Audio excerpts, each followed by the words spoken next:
वृंदावन, जिसे ब्रज के नाम से जाना जाता है, वह स्थान है जहां भगवान कृष्ण ने अपना पूरा बचपन बिताया है। यही कारण है कि यह हिंदुओं और वैष्णवों के प्रमुख तीर्थ स्थलों में से एक है। भगवान 5000 मंदिर भगवान और अर्ध देवताओं को समर्पित हैं। कई तपस्याएं हैं जो भगवान के करीब आने के लिए प्रचलित हैं।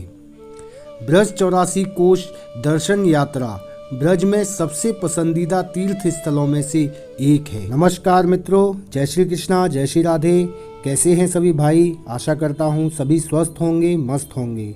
तो मित्रों, मैं फिर हाजिर हूं एक नई वीडियो लेकर, जिसमें हम बात करेंगे ब्रज 84 कोश यात्रा के बारे में, जिसमें हम जानेंगे ब्रज 84 कोश यात्रा का महत्व, ब्रज 84 कोश यात्रा शुरू कैसे होती है, ब्रज 84 कोश यात्रा की अवधि क्या होती है, इसमें याद रखने योग्य बातें क्या हैं, सुरक्षा निर्देश क्या हैं, 84 कोश यात्रा के किनारे कौन कौन से हैं और भी बहुत कुछ। तो मित्रों, वीडियो में बने रहिएगा, अंत तक वीडियो को देखिएगा। ब्रज 84 कोश यात्रा को लेकर जो भी आपके मन में सवाल हैं वह सभी हल होंगे इस वीडियो के माध्यम से। तो स्वागत है आपका आपके अपने चैनल ब्रज आस्था में, और हम और आप आज चर्चा करेंगे ब्रज 84 कोश यात्रा के बारे में। तो चलिए मित्रों, वीडियो पसंद आए तो अपने मित्रों के साथ शेयर अवश्य करें, जिससे और लोग भी ब्रज 84 कोश यात्रा का पूरा लाभ प्राप्त कर। तीर्थ यात्राओं के हिंदू वार्षिक कैलेंडर में सबसे दिव्य और पवित्र यात्राओं में से एक ब्रज 84 कोश यात्रा या 84 कोश यात्रा है। एक कोश यानी कि करीब 2.25 मील या फिर 3.62 किलोमीटर की है। 84 कोश परिक्रमा का तात्पर्य लगभग 300 किलोमीटर की परिधि वाली ट्रैक या यमुना के किनारे वृंदावन के आसपास के पवित्र स्थानों की यात्रा से है। वार्षिक रूप से लाखों भक्त या तीर्थयात्री इस यात्रा को इस विश्वास के साथ करते हैं कि वे अपने सांसारिक पापों से मुक्त हो गए हैं और बुरे कर्म कर सकते हैं और परलोक या स्वर्ग में स्थान पा सकते हैं। 84 कोश यात्रा को ब्रज भूमि यात्रा के रूप में भी जाना जाता है, क्योंकि यह कृष्ण के जीवन और घटनाओं से जुड़े स्थानों और स्थलों को कवर करती है। आगरा और मथुरा की यात्रा करने वाले पर्यटक कभी कभी भगवान कृष्ण के समर्पण के रूप में ब्रज भूमि यात्रा को पूरा करते हैं। कई अन्य लोग ब्रज भूमि यात्रा को 4 से 7 दिन की योजनाबद्ध यात्रा के रूप में करने के लिए विशेष रूप से आते हैं। परंपरागत रूप से यात्रा मानसून या भादों के महीने के दौरान की जाती है। बारिश के महत्व को यहाँ नज़रअंदाज नहीं किया जा सकता, क्योंकि यमुना में बाढ़ आने पर कृष्ण का जन्म मूसलाधार बारिश में हुआ था।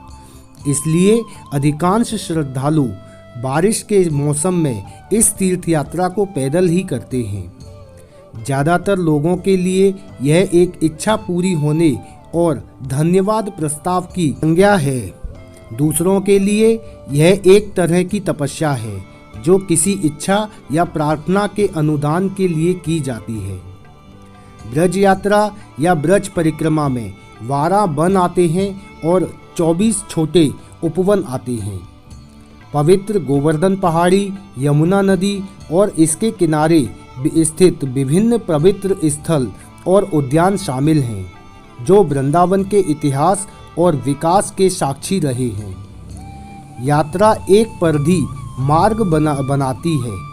उत्तर में यात्रा कोटवन तक फैली हुई है। पश्चिम और दक्षिण पश्चिम की ओर नंदगांव, बरसाना और गोवर्धन की पहाड़ी है, जो पूर्व में यमुना के किनारे से बलदेव मंदिर तक फैली हुई है। मार्ग के साथ कई ऐसे स्थान हैं जहां प्राचीन मंदिर मूर्तियों और कलाकृतियों के साथ आंशिक रूप से नष्ट हुए खंडरों में स्थित हैं। विदेशी शासकों और राजवंशों द्वारा आक्रमण के प्रभावों के लिए मूक गवाही देते हैं। मित्रों, अब जानते हैं ब्रज 84 कोश यात्रा का महत्व। तो किंवदंती है कि यशोदा माँ और नंद बाबा तीर्थ यात्रा पर जाने के इच्छुक थे और कृष्ण के लिए यह इच्छा व्यक्त की। चार धाम का शाब्दिक अर्थ है हिंदू धर्म के 4 निवास स्थान या 4 शक्तिशाली पवित्र तीर्थ स्थल, जैसे बद्रीनाथ, पुरी, रामेश्वरम और द्वारका। मोटे तौर पर भारत के उत्तर, पूर्व, दक्षिण और पश्चिम में से 4 स्थान हिंदू धर्म को निरूपित करने के लिए आए हैं। अपने वृद्ध माता पिता की इच्छा को पूरा करने के लिए कृष्ण ने अपनी दिव्य शक्तियों के साथ इस पूजा स्थलों के सभी दिव्य पहलुओं को बुलाया और उन्हें 300 किलोमीटर की परिधि में वृंदावन को वो दिव्यता प्रदान की और भूमि को आशीर्वाद दिया, पवित्र दर्जा दिया। इस प्रकार यह नाम दिया गया ब्रज भूमि। जो 4 धाम की यात्रा न कर पाए तो वो समर्पण भाव से जो तीर्थ धाम की परिक्रमा कर सके उन्हें कर लेनी चाहिए। तब से इस ब्रज भूमि की तीर्थ यात्रा को ब्रज 84 कोश यात्रा के रूप में माना जाने लगा। ब्रज 84 कोश की एक सत्य घटना हम आपको बताते हैं। एक दिन ब्रह्मा जी ने गोकुल और वृंदावन पर एक माया जाल डाला और श्री कृष्ण के जो चरवाहे थे, जो मित्र थे उनके, उन सभी को गायब कर दिया, यह जांचने के लिए कि कृष्ण वास्तव में एक दिव्य अवतार हैं या ऐसे ही हैं। तो श्री कृष्ण उस चीज को तुरंत समझ गए और कृष्ण ने एक दिव्य लीला कर दी। उन सभी मित्रों और चरवाहों को वैसा का वैसे ही प्रकट कर दिया, जैसे कि उनके सखा और चरवाहे गायब ही न हुए हों। ब्रह्मा जी तुरंत समझ गए और अपने कुकृत्य पर रोक लगा दी और श्री कृष्ण से क्षमा मांगी। फिर श्री कृष्ण के कहने पर इस पवित्र भूमि के चारों ओर जाकर अपने पापों का, भूल का प्रायश्चित किया। इस प्रकार ब्रह्मा जी ने 84 कोश यात्रा करने वाले पहले व्यक्ति बने। इस यात्रा के महत्व और प्रासंगिक और हजारों लोगों को इसे चलाने के लिए प्रेरित करने वाली प्रेरणा की व्याख्या करता है। ब्रह्मा जी का मंदिर आज भी मित्रों आपको मिल जाएगा ब्रज में, जो कि चौमा ग्राम के निकट में है। या तो मंदिर आपको पुष्कर में मिलेगा या फिर मिलेगा यहाँ ब्रज में चौमा ग्राम के निकट। उस पर भी हमने वीडियो बनाई है, अगर आप चाहें तो वह वीडियो हमारी देख सकते हैं। हमारे चैनल ब्रज आस्था पर आपको मिल जाएगी। तो मित्रों अब बात करते हैं कि ब्रज 84 कोश यात्रा शुरू कैसे होती है। तो कई धार्मिक संगठन और समूह हैं जो प्रत्येक वर्ष यात्रा का आयोजन ऐसे लोगों के लिए करते हैं जो धार्मिक गुरु और उनके सहायकों के नेतृत्व में समूहों में किए जाते हैं। यात्रा के पहले दिन तीर्थयात्री श्री राधा वल्लभ लाल की मंगला आरती में भाग लेते हैं। भगवान कृष्ण की विग्रह को दुग्धाभिषेक यानी कि दूध से स्नान कराने के साथ यमुना नदी में प्रार्थना की जाती है। तीर्थयात्री तब सामूहिक रूप से यात्रा को पूरा करने का संकल्प लेते हैं। रास्ते भर राधे श्याम का नाम जप करते रहते हैं। 84 कोश यात्रा की अवधि। सबसे पहले श्रद्धालु तीर्थयात्री इस यात्रा को पैदल ही करते हैं, जो पूरी दूरी को पूरा करने के लिए लगभग 1 महीना या उससे अधिक समय लेता है और जहां से शुरू हुई थी वहां वापस आके ख़त्म होती है।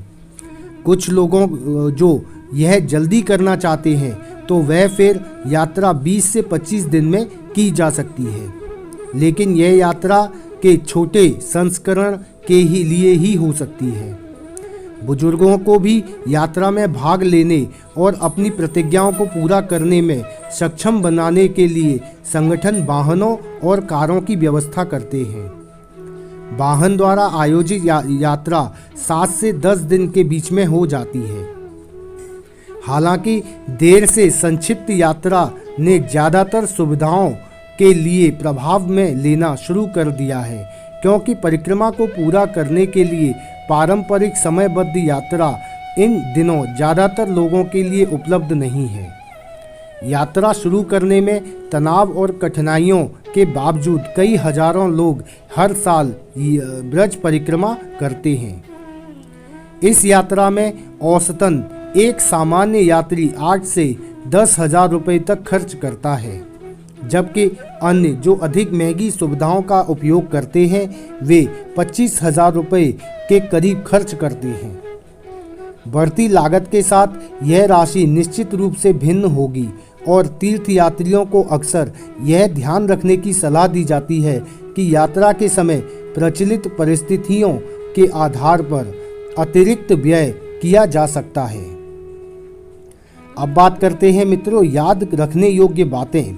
इस यात्रा को शुरू करने के लिए एक विश्वसनीय समूह या संगठन के साथ अग्रिम बुकिंग करना हमेशा बेहतर होता है, जिसमें तीर्थयात्राओं, युवा और वृद्धों की यात्रा आवश्यकताओं को पूरा करने और किसी भी अप्रत्याशित के लिए बैकअप योजनाओं को पूरा करने का व्यापक अनुभव होता है। घटनाओं या परिस्थितियों जो रास्ते में हो सकती हैं, सबसे महत्वपूर्ण बात यह है कि मौसम इस यात्रा में बहुत बड़ी भूमिका निभाता है, खासकर यदि यह मानसून के महीने के दौरान किया जाता है, जैसा कि आमतौर पर होता है, और इसलिए ठहरने और भोजन में आराम के लिए अतिरिक्त एहतियाती उपाय करने पड़ते हैं। याद रखने के लिए एक अतिरिक्त तथ्य यह है कि पारंपरिक यात्रा करने वालों के लिए केवल न्यूनतम सुविधाएं जैसे प्रकाश व्यवस्था, पानी पीने का पानी, स्नान की सुविधा और शिविर उपलब्ध हैं। जिला प्रशासन ने इनमें से कोई भी सुविधा प्रदान करने की व्यवस्था नहीं की है और जो भी न्यूनतम सुविधाएं प्रदान की गई हैं वह मंदिर ट्रस्टों और धर्मार्थ संगठनों के लिए धन्यवाद है।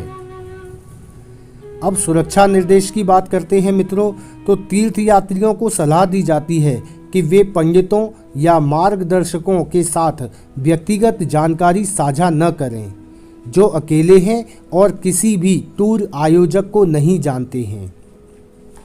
वृंदावन बहुत से विदेशी यात्री को आकर्षित करता है और वे विशेष रूप से पंजीकृत गाइड और संगठनों के साथ यात्रा करने के लिए सावधान हैं और उनके समूह के बाहर किसी भी के भी साथ संपर्क नहीं करना चाहिए। कीमती सामान ले जाने से बचने का एक अन्य कारण बंदर कॉलोनियों की बड़ी उपस्थिति है, जो खाद्य पदार्थों, चश्मा, फोन और यहाँ तक कि कपड़ों से भरे बैग की तरह दिखाई देने वाली चीज़ों को भी छीन लेते हैं। वृंदावन में मंदिरों में बड़ी भीड़ होती है और यह पहले सुरक्षा दिशा निर्देशों में से एक है, जिसके बारे में तीर्थयात्रियों को चेतावनी दी जाती है कि खुद का सामान संभाल कर रखें। अब ब्रज 84 कोष के किनारे जानते हैं मित्रों, तो धार्मिक और आत्मपूर्ति के अमूर्त लाभों के अलावा जो कि ब्रज परिक्रमा को करने से यात्रियों को मिलता है, इस यात्रा में यहाँ के आसपास जितने लोग रहते हैं जिनकी आजीविका इस पर निर्भर करती है, खान पान, प्रतिष्ठान, टेंट हाउस, मजदूर, बढ़ई, कारीगर और बेशक मंदिर के पुजारी पूरी तरह से वृंदावन और ब्रज भूमि के मौसमी त्योहारों और अवसरों पर निर्भर होते हैं। लेकिन बहुत लोगों की ये सोच है कि जितना खर्चा वे इन यात्राओं पर खर्च करेंगे उतने में तो वे अपने जीवन की और ज़रूरत को पूरा कर सकते हैं। लेकिन याद रखें कि इस जीवन के पल हम सभी के लिए सीमित हैं, क्योंकि हम सभी को इस दुनिया से खाली हाथ लौटना है। लेकिन जो आप पुण्य कमाते हैं सिर्फ वो ही हमारे साथ जा सकते हैं। इन कमियों के बावजूद 84 कोष यात्रा में जाने वाली लोकप्रियता और अपार धार्मिक उत्साह में कोई संदेह नहीं है। साल दर साल दोगुनी संख्या के साथ 84 कोष यात्रा राधे राधे जपते हुए लगाई जाती है। 84 कोष यात्रा श्री राधे राधे बरसाने वाली राधे एक बहुत प्रसिद्ध भजन है जो कि मानसिक ब्रज यात्रा का माध्यम है। इसको सबसे पहले श्री गौरव कृष्ण गोस्वामी जी ने गाया था और इस भजन ने पूरे विश्व में अपनी एक छाप छोड़ दी थी। अगर आप कुछ और जानते हैं या इसमें कोई त्रुटि चाहते हैं तो यह सुझाव हमें कमेंट के माध्यम से आप दे सकते हैं। इस वीडियो में फिलहाल इतना ही मित्रों, फिर मिलेंगे अगली वीडियो में। तब तक के लिए जय श्री कृष्णा, जय श्री राधे। वीडियो अच्छी लगी हो तो अपने मित्रों के साथ शेयर अवश्य करें। साथ ही दोस्तों, इसी तरह की धार्मिक और नॉलेजेबल वीडियो देखने के लिए हमारे चैनल ब्रज आस्था को सब्सक्राइब कर लें। तो चलिए दोस्तों, जय श्री कृष्णा, जय श्री राधे, नमस्कार।